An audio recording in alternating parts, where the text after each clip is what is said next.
buenos días. Mi nombre es Javier Bleda Andrés. Soy fisioterapeuta y director técnico de la clínica Javier Bleda Fisioterapia, ubicada en Ontour, Albacete. Y con objeto del sexto congreso en ciencia sanitaria, hoy voy a exponer la prenda científica titulada Rehabilitación domiciliaria al alta del paciente geriátrico. Fisioterapia como oportunidad. Gracias. En primer lugar, ¿qué es la fisioterapia? Bueno, tres organismos son los que han definido la fisioterapia a lo largo de los últimos años. Destacar a la Organización Mundial de la Salud, que habla de la fisioterapia como el arte y la ciencia del tratamiento por medio del ejercicio terapéutico, luz, calor, agua, masaje y electricidad. Por otra parte, la WCPT habla del conjunto de métodos, actuaciones y técnicas que mediante la aplicación de medios físicos curan, previenen y readaptan a personas con disfunciones somáticas. Por otra parte, el Consejo General de Colegios de Fisioterapeutas de España habla de varios conceptos. Uno es la fisioterapia como arte y ciencia del tratamiento físico. Otro hace alusión a que en ella se incluyen pruebas eléctricas y manuales para evaluar resultados. Y además habla de que esta tiene un objetivo que es el de promover y aumentar el nivel de salud de la población. Bien, bien. En cuanto a los procedimientos y técnicas que se pueden emplear en fisioterapia, cabe destacar la masoterapia, el empleo del masaje, la electroterapia, la utilización de corrientes en las estructuras a tratar, la termoterapia, el empleo de calor o bien la crioterapia, la utilización de frío, la aplicación de frío en las estructuras. Por otra parte, la hidrocinesiterapia, en la que se ejecuta un movimiento siempre en un medio acuático, empleando el medio acuático o con una condición acuática. La magnetoterapia, el empleo de campos electromagnéticos, incluyendo o englobando la estructura a tratar, el vendaje. Ahí tenemos diferentes tipos, el neuromuscular, el compresivo, el vendaje funcional o la presoterapia, el empleo de presiones o de compresión en una parte del cuerpo para crear un vaivén de fuerzas en función de los objetivos que nosotros queramos. Se suele emplear siempre de distal a proximal. Bien, pero lo más importante que nosotros vamos a destacar para la ponencia de hoy, para la perla científica, es la cinesiterapia o ejercicio terapéutico. ¿Por qué? Porque va a constituir el pilar, el eje fundamental a partir del cual nosotros vamos a encaminar nuestro tratamiento al alta del paciente geriátrico. Por eso tenemos ahí en la diapositiva diferentes ejemplos de cómo pueden desarrollarse ese tipo de ejercicios terapéuticos o ese tipo de cinesiterapia, con gomas, mediante readaptación con elementos como el láser, con elementos como la espaldera. Son solo ejemplos. Bien, fisioterapia en geriatría. Hay que hablar del paciente geriátrico. El paciente geriátrico por lo general va a ser persona de edad avanzada, de 65 años en adelante, va a tener unas patologías específicas que pueden estar o pueden no estar, pero que sí que se van a asociar en mayor probabilidad al simple hecho de ser un paciente geriátrico, como la CV, la patología osteoarticular, la enfermedad crónica degenerativa y la hospitalización. La hospitalización a nosotros nos va a interesar hoy porque va a ser el objetivo o la diana sobre la que nosotros vamos a trabajar. Y además hay que destacar que en el paciente geriátrico suele intervenir muchos profesionales. La intervención es multidisciplinar.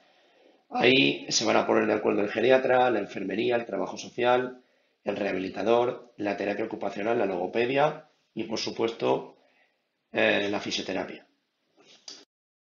Bien, ¿y qué instrumentos de evaluación de resultados nosotros podemos utilizar para valorar estos cambios o las intervenciones que nosotros propongamos para el paciente geriátrico? Pues bueno, se suelen emplear instrumentos como el índice de Bartel, el Functional Independent Measure, FIM, o el Functional Ambulation Classification, FAC, que son todos instrumentos de capacidad funcional, hacen referencia a la capacidad funcional del individuo, del sujeto. ¿Dónde se puede aplicar la fisioterapia en geriatría? Bueno, pues se puede aplicar a nivel público en la atención primaria y especializada, en centros de salud o en hospitales, en centros y clínicas de fisioterapia y rehabilitación, gimnasios o en otros entornos a nivel privado y donde nosotros nos vamos a centrar hoy, que es a nivel ambulatorio, en el domicilio del paciente. ¿Dónde va a situarse la intervención? En una rehabilitación domiciliaria en geriatría. Es decir, nosotros vamos a intervenir en el domicilio del paciente que acaba de salir, del paciente geriátrico que acaba de salir del hospital. ¿Y sobre qué podemos intervenir? Pues vamos a intervenir sobre el dolor, si es que lo hubiera, sobre el rango articular, si es que existiese un compromiso o una limitación en el mismo, sobre la fuerza, si se hubiese visto afectada en ese proceso de hospitalización, y sobre la capacidad funcional. Casi siempre se va a ver modificada después de un proceso hospitalario. Comenzaremos con el dolor. Cuando nosotros contamos con un paciente geriátrico, por lo general vamos a tener un dolor que podemos tratar, que podemos intervenir mediante masoterapia, como hemos comentado el empleo de masaje. Ahí, por ejemplo, tenemos el caso de un paciente que viene tras una hospitalización y que viene pues con un problema de rodilla. Por ello se van a emplear ahí pues una serie de técnicas como la masoterapia, el masaje, crioterapia o termoterapia en función del momento de la lesión sobre el que nosotros estemos trabajando. Crioterapia con el spray frío, termoterapia que se puede emplear también con bolsas de calor, con hot packs, y la electroterapia, en la que nosotros pues, vamos a aplicar corrientes englobando la zona a tratar. Para el rango articular, pues se pueden emplear movilizaciones suaves y sobre todo el estiramiento como terapia manual. El rango articular se puede trabajar también con ejercicios, pero el estiramiento nos va a servir para elongar los tejidos blandos, sobre todo el músculo, también fascia, ligamentos, tendones, y nos va a permitir poder alcanzar un mayor rango de movimiento. A nivel de fuerza, ¿qué podemos emplear? Pues nosotros podemos emplear una combinación de ejercicios, de movilizaciones o de potenciación manual específica, que puede ser de miembro superior o de miembro inferior. En este caso, por ejemplo, en miembros superiores, nos vamos a dedicar al tiro, por un lado, al estiramiento del paciente sobre nuestro brazo y al empuje. Esos dos movimientos, el empuje que será hacia adelante, esos dos movimientos se van a poder ejecutar tanto a nivel unilateral como a nivel bilateral, tanto con un brazo como con los dos. Esos son los principales. Y luego en miembros inferiores, pues podemos aplicar una combinación de extensión de cadera y rodilla, un empuje del miembro inferior, de todo el miembro inferior, y una contracción isométrica de la rodilla, del músculo cuádriceps, una extensión de rodilla, mejor dicho, para trabajar también la musculatura necesaria para el mantenimiento de la postura. Eso por una parte. En capacidad funcional, nosotros nos vamos a centrar en tres aspectos fundamentales: la incorporación y el equilibrio, la marcha y un entrenamiento orientado a tareas.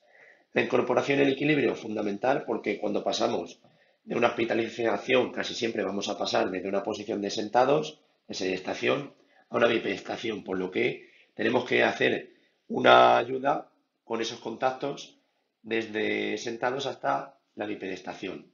Y luego podemos aplicar estabilizaciones rítmicas para mantener esa posición. En cuanto a la marcha, podemos emplear el apoyo sobre una mesa y trabajar con un apoyo delante y detrás de los pies y también añadir esos contactos para añadir un punto de equilibrio. Y en el entrenamiento orientado a tareas, pues se puede aplicar un cojín y trabajar rotaciones de tronco. Se pueden aplicar ahí todos los movimientos que creamos que el paciente hacía o reproducía en su día a día y que ahora no reproduce. Bien, todo eso enfocado según los antecedentes y las capacidades que que el paciente tuviera previos a la hospitalización. ¿Vale? Conclusiones sobre este tipo de terapia. Máxima adaptabilidad a cualquier proceso de rehabilitación. ¿Vale? Se va a adaptar a la mayor parte de las condiciones. Ahora bien, los medios van a estar limitados a la capacidad de transporte de los mismos. Vamos a tener elementos que no podemos transportar. Los contextos van a ser variables, pueden resultar favorables o adversos en función de esas condiciones que nosotros tengamos y sobre todo en situaciones de máxima dependencia, la necesidad de aplicar fisioterapia va a convertir a la rehabilitación domiciliaria en una única oportunidad para esas personas. ¿De acuerdo? Bien, pues para finalizar, muchas gracias por su atención y espero que les haya gustado. Gracias.